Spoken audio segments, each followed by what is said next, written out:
నమః. చైతన్య మహాభారతము. వ్యాస జననము. జనమేజయ మహారాజా సత్యవతి కన్య అయింది. ఆమె రూపలావణ్యములు అసమాన సౌందర్యంతో విలసిల్లుతున్నాయి. మత్స్యగణరాజు సత్యవతిని తన కుమార్తెగానే భావించి ప్రేమించసాగాడు. తండ్రికి సాయంగా సత్యవతి యమునా నదిలో పడవ నడుపుతూ ప్రయాణికులను తీరం చేరుస్తూ ఉండేది. ఒకనాడు తీర్థాటన చేస్తూ వచ్చిన పరాశర మహర్షి సత్యవతి పడవను ఎక్కాడు. పువ్వులాంటి మేనుతో శోభించే సత్యవతి రూపలావణ్యం పరాశరుని సమ్మోహింపచేసింది. సంగమం మమ కళ్యాణి కురుస్వా, ఓ కళ్యాణి నాతో సంగమించు అని తన మనోరథాన్ని వినిపించాడు. మాటలు కదపకుండా కేవలం తన చూపుడు వేలును తీరం వైపు చూపింది. తీరంలో ఋషులు చూస్తున్నారు అనేది సంజ్ఞ. ఆమె మనసును గ్రహించిన పరాశరుడు వెంటనే మంచును సృష్టించాడు. తిమిర తీరలు అల్లుకున్నాయి. సత్యవతి ఆశ్చర్యచకితురాలైంది. సిగ్గుపడుతూ, హే భగవాన్, నేను కన్యను, తండ్రి ఆధీనంలో ఉన్నాను. నాపై సర్వాధికారాలు నా తండ్రికే ఉన్నాయని ప్రత్యేకించి మీకు చెప్పనవసరం లేదు. మీ వాంఛ తీరితే నా కన్యాత్వం తీరిపోతుంది, ఆరిపోతుంది, దూషితమవుతుంది. నేను కలంకితనవుతాను. ఇది నా సంశయము. ఆ పైన మీ నిర్ణయం అంది సత్యవతి. సత్యవాక్కులు పరాశరుని కదిలించాయి. సత్యవతి, నాతో సంగమించడం వల్ల నీ కన్యాత్వం దూషితం కాదు. ఇందులో నైత్యము ఇసుమంతైనా లేదు. ఇది లోక కళ్యాణం కొరకే జరుగుతూ ఉంది. భీతి చెందకు. నా కోరిక తీర్చినా నీవు కన్యగానే ఉంటావు. కళ్యాణి, ఏదైనా వరాన్ని కోరుకు అన్నాడు పరాశర మహర్షి. మత్స్యగంధి అయిన సత్యవతి తన దేహం సుగంధవాసితం కావాలని కోరింది. పరాశరుడు అనుగ్రహించాడు.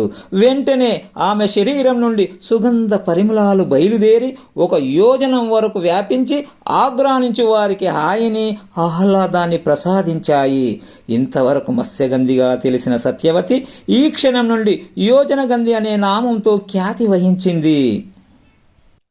పరాశరుని కోరిక ఫలించింది. మహాతపస్వి అయిన పరాశరుని సంకల్ప ప్రభావము చేత ఉత్తర క్షణంలోనే సత్యవతి మగ శిశువును ప్రసవించింది. ఆ మగబిడ్డుడే పరాశరనందనుడైన వ్యాసుడు. పుట్టిన మరుక్షణంలోనే పెరిగి తల్లి ముందు నిలబడిన వ్యాసుడు, మాత, నేను తపస్సుకు బయలుదేరుతున్నాను. నీవు ఎప్పుడు సంకల్పిస్తే ఆ క్షణంలోనే నీ ముందు ఉంటాను అని చెప్పి వ్యాసుడు మహర్షి అయ్యేందుకు వనాలకు వెళ్ళాడు. పుట్టిన క్షణమే ద్వీపంలో విడవబడినవాడు కనుక వ్యాసునికి ద్వైపాయనుడనే నామం వచ్చింది. ఆయన కృష్ణద్వైపాయన వ్యాసుడుగా ఖ్యాతిగాంచాడు. దివ్య పరిమళాలను వెదజల్లుతూ ఇంటికి వచ్చిన సత్యవతిని చూచి తండ్రి మత్స్యగణరాజు ఆశ్చర్యచకితుడయ్యాడు. జరిగిన విషయమునంతా తండ్రికి విన్నవించింది సత్యవతి. పరాశర మహర్షి మహాజ్ఞాని, ధర్మశాస్త్ర జ్యోతిశాస్త్రాలను లోకానికి అందించిన దివ్యాత్ముడు. అంతటి మహాజ్ఞాని కామవశుడు కావడమేమిటి, అది కూడా మత్స్యగంధిని అంత బాహాటంగా వాంఛించి అనుభవించడమేమిటి అనే శంక సామాన్యులలో కలిగే అవకాశం లేకపోలేదు. ఇలాంటి సన్నివేశాలను శుష్క పాండిత్యాలతో, కుతార్కాలతో అర్థం చేసుకోలేము.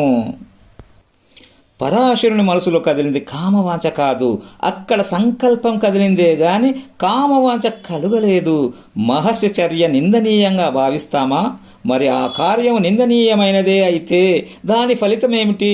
వేద ధర్మాన్ని విస్తరించే మహాపురుషుడు, అష్టాదశ పురాణాలను అందించిన మహాజ్ఞాని, సాక్షాత్తు నారాయణ స్వరూపంగా లోకం ఆరాధించిన విశాల బుద్ధి గల వ్యాసుని జననానికి కారణం కావడమా?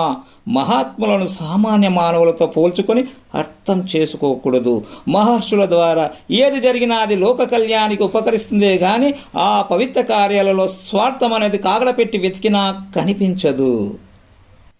జనమేజయ, యుగాలలో ధర్మం క్షీణించడము చూసిన వ్యాసుడు లోకాన్ని అనుగ్రహింపదలిచి వేదాలను విస్తరింపజేశాడు.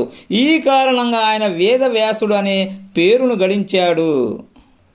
4 వేదాలను, మహాభారతమును విస్తరింపజేయాలని సంకల్పించిన వ్యాసుడు తన శిష్యుల చేత అధ్యయనం చేయించాడు. అలా అధ్యయనం చేసిన 5గురులో వ్యాసనందుడైన శుకుడు, సుమంతుడు, పైలుడు, జైమినీలతో పాటు నేను ఉన్నాను అని సవినయంగా తెలిపి ఈ 5 మంది వేదాన్ని, భారతాన్ని విస్తరింపజేశారు అని చెప్పాడు వైశంపాయన మహర్షి.